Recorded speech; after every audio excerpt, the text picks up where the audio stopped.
OSS 117, Alerte rouge en Afrique noire, un film de Nicolas Bedos, scénarisé par Jean-François Alain, qui avait écrit le premier et le deuxième, ainsi que la série Au service de la France, qui était bon, plus ou moins rigolote. Là, pour le coup, écoutez, voilà, je sors de voir le film.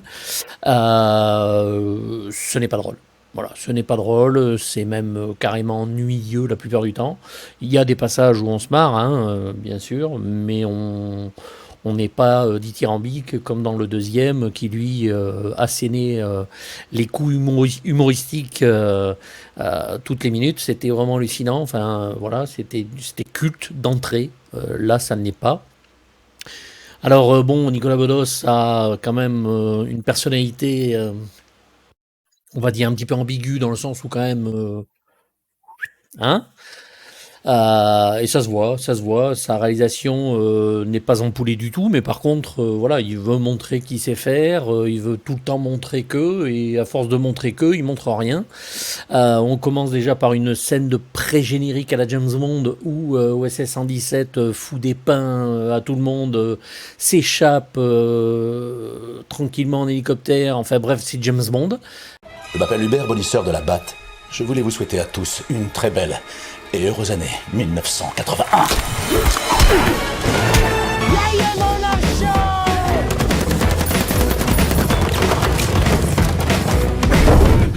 Désolé, je crois que c'est mon taxi. Alors que dans les deux premiers, c'est plus de la chance qu'autre chose. Là, carrément, le gars y arrive. S'ensuit en plus un générique à la James Bond, jamais drôle, avec des plans de Dujardin en smoking et qui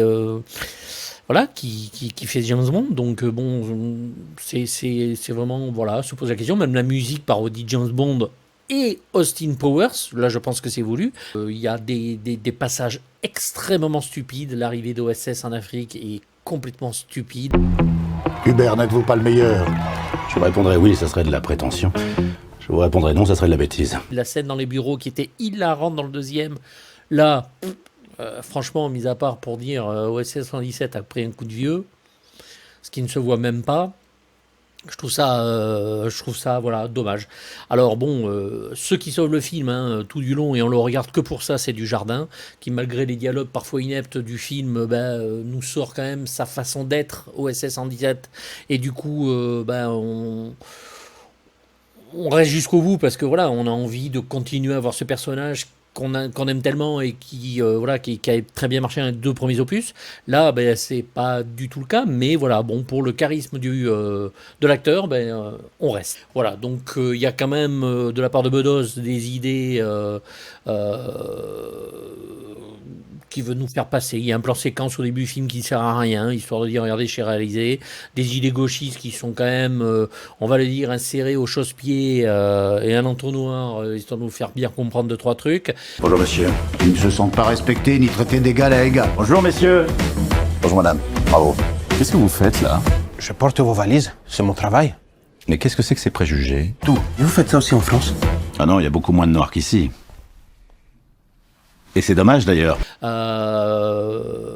Il est même en caméo à un moment dans le film et ça sert absolument à rien.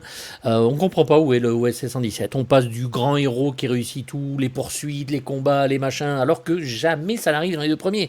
Chaque fois, c'est vraiment un coup de peau. Il s'en sort parce que les autres sont plus débiles, j'en sais rien, mais enfin Et là, voilà, il passe du héros au débile H24 et c'est incompréhensible. T'es un peu fatigué, mais enfin, il va se ressaisir. Pas mal, non? Voilà, donc bon, il y a du fort accord, ne vous étonnez pas. Les seconds rôles sont plutôt moyens au niveau du jeu d'acteur. Il y a Pierre Ninet qui fait l'espion concurrentiel, puisque plus jeune, avec Hubert, bonisseur de la Batte. OSS 117, je vous présente OSS 1001. 117, le vrai, l'unique, la légende. Vous savez très bien que j'opère toujours en solo. Cette mission, vous allez me la mener tous les deux. Les rebelles veulent balayer le président Bamba. Ça fonctionne de temps en temps, mais est-ce que ça sert le film? Pas du tout. Pas du tout, pas du tout, pas du tout. Même la scène du croco, quand vous verrez le film, vous comprendrez, elle est venue d'avance. Ça aurait pu être très drôle, mais ça ne l'est pas. Donc c'est dommage. Alors il y a quand même des choses qui surgissent dans le film, hein, Casimir, Tintin au Congo, des choses comme ça. Mais même 1981, qui est l'année où se passe le film, n'est pas réellement mise en valeur, mis à part la R12, les vignettes sur les voitures, les trucs comme ça. Les premiers téléphones portables, les premiers ordinateurs, les premières séquences de programmation sur ordinateur. C'est voilà, bon, mais c'est pas drôle. Ce n'est pas drôle. C'est juste un petit peu ce qui se passait dans la série Au service de la France. On sourit, mais on ne se marre pas.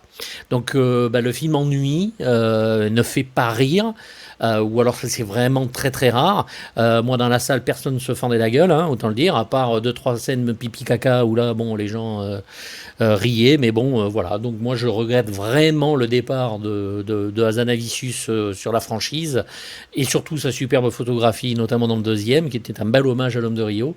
Et pour ce film, je mettrais un 2 sur 6.